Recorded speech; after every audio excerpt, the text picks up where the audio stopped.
Hello lovelies, I'm terrible at pimping my stuff, so here I am, pimping my stuff. Please like, subscribe, and most important of all, share, so that people can discover me and all the wonders that I offer. Ideology is one thing. Policy is another. In order to enact effective policies, in order to get them passed, in order to consider what is best for society, it is often necessary to set aside your ideological assumptions and demands. I am capable of doing that, but it seems like a lot of people aren't. Ideologically, I'm an anarchist, but I recognise that in the societal context in which we live, it is most often socialist policies and socialist principles and ideas that come closest to delivering what I want from anarchism, that being the greatest amount of possible freedom for the greatest number of people. The perfect cannot be the enemy of the good. If my ideological anarchism runs up against a pragmatic problem in the real world, then the thing that has to give way is my ideology. My ideology is a guiding light. It's the direction in which I want to head, even if I never actually get there. This pragmatic approach often runs up against ideologues of all political stripes, and I find that incredibly frustrating because they are allowing some sort of idealized version of their ideology to guide them over what is pragmatic and one could even say necessary. In fact, they often blame things that could improve societies. They blame them and say that they worsen the societies in which they live. It's a sort of political Darvo, I suppose. I would hope that we could all almost universally agree that what we want is a society in which everyone has a chance to succeed, to flourish, and to be happy, at least so much as is possible. A society that is fair and where people with a poor start in life, poverty, broken families, etc., have as good a chance as possible to succeed and as near to an equal chance as possible to succeed as someone born into a rich, wholesome family. The thing that I find so frustrating is that we know a lot of the answers to the issues with which we're faced, and they tend to cluster around the same sort of things. There's argument over what degree or nuance that we might want to involve, but there isn't really any disagreement when you look at the statistics over what the best things to do are. Now let's take prison as one example. Many people seem to have a sort of inverse Blackstone's formulation.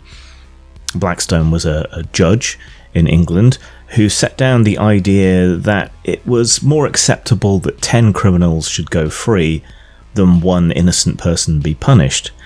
But a lot of people, particularly it must be said in American and British societies, would rather see 10 innocent people punished so long as they get that one guilty person as well.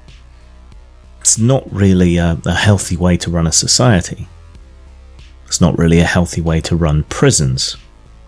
What country has the most successful prison system in the world? That would be Norway. Norway runs a prison system that many people regard as being too soft, too luxurious. They do not have life sentences in Norway. They do not execute people in Norway. Instead, they focus their prison system upon provision, education, reform, mental health care for persistent recidivists. But as a result of this focus, which used to be the aim of all Western prison systems, their recidivism rate amongst their inmates is only 20%. Now, if we compare that to the US prison industrial complex, which is really barely disguised continuity slavery, we find that the US system, which is heavily based upon punishment, so-called deterrence, harsh sentencing, executions, they have a 70% recidivism rate. This is a rate of recidivism that is 3.5 times higher than that of Norway. Needless to say, if you can get people out of the prison system, if you can stop them coming back in, if you can retrain them, educate them, increase their opportunities in society, they tend to leave their criminality behind and they become contributing members to society, both on a personal basis and in terms of taxation, which means that as a result, that prison system costs far less than more punishment-based prison systems. So provided you see the goal of prison as reform and rehabilitation rather than punishment and retribution, well, the more successful system of the two seems pretty obvious. To take education as another example, the Finnish education system is extremely well funded and is seen as one of the best in the world, certainly in terms of results. They provide additional support for preschooling, they send out baby boxes.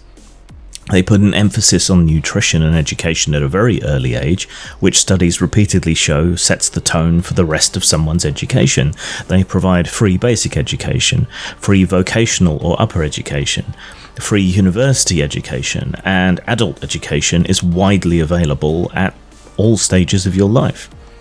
This has the knock-on effect of increasing social mobility within Finland, allows people to retrain more easily, and it pays for itself many times over, in much the same way that the prison system in Norway pays for itself many times over.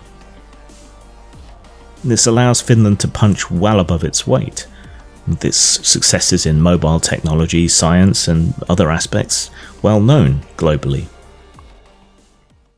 For our third example, let's consider healthcare. Every single nation ahead of the US in the World Health Organization rankings of healthcare has some form of public healthcare. The very top is Taiwan, which has a per capita health spending of $752 per person, compared to the US cost of over $10,000 per person. Taiwan is number 1, the US is 37th, despite spending over 10 times as much on healthcare, directly as a result of its private and for-profit system, as well as all the intermediaries between the patient and the doctors, all the middlemen that you really don't need if your focus is upon making people well. Taiwan operates a single-payer compulsory national health insurance system, which guarantees equal access. This was a shift from a more private system, and the shift resulted in a longer lifespan, currently 80, and lower infant mortality, currently running at about 4 in 1,000. In comparison, the United States has a life expectancy of 78.5, and even lower amongst many demographics, and an infant mortality of nearly 6 per 1,000 births, and again, much higher in certain groups within society. The commonality amongst the happiest, most socially mobile nations are obvious if you go looking, and it's an emphasis on communitarianism, the understanding that we live in a society. It's an understanding of mutual aid, an acceptance of enlightened self-interest, a willingness to pay more taxation into the common weal, understanding that they benefit directly and save a great deal of money by doing so, as well as benefiting indirectly from a healthier, less crime-ridden, more hopeful society. None of this stuff is radical. We know it works. We know it saves money. We know it leads to greater happiness and human flourishing within those societies that embrace these kinds of policies. Yet so many like to claim that welfare undermines people's reliance, makes people lazy. This is in the teeth of the facts. The public healthcare is worse than private healthcare. In the teeth of the facts, and that welfare is responsible for the ills that are actually caused by a lack of welfare. Perhaps this is most starkly shown when we look at the rising popularity of universal basic income as an idea. People make the same claims about UBI that they always have about welfare, that it makes people lazy, that it makes them reliant on the government. In fact, what we find is that a provision of UBI allows more people to get into work, by a small amount, but it's still there, and allows people to take risks to set up their own businesses, to become entrepreneurs, to afford childcare. Things like this, all of which allow people to become more contributory members of society. And much of that UBI that you hand out given that the majority of it is utilised by people who are already poor, is recaptured and recirculated by the taxation system. We know the answers to a lot of these issues, and implementing them is not radical. Many societies already do. It increases social mobility, despite the idea of the American dream being that anyone can move to the United States and make it, which is technically true, but it's much easier to make it. It's much easier to move through the social strata in countries that provide decent education, that provide a decent level of basic life through welfare in their societies. They give people a sense of security and an ability to reach out and to try something new. We know the answers. We know that it is cheaper. We know that it increases human flourishing and happiness. So the question then has to be that, given that we know these facts, why isn't every country being run in at least similar ways? Why don't we all implement these policies that we can see succeed? And why are many of the people who would benefit from these changes so absolutely dead set against them? Many of these things don't really fit with my ideology, but I have to bend to the facts. So the question then is, why don't you? Postmortem Studios, role-playing games, and a lot more to die for. Post-mort.com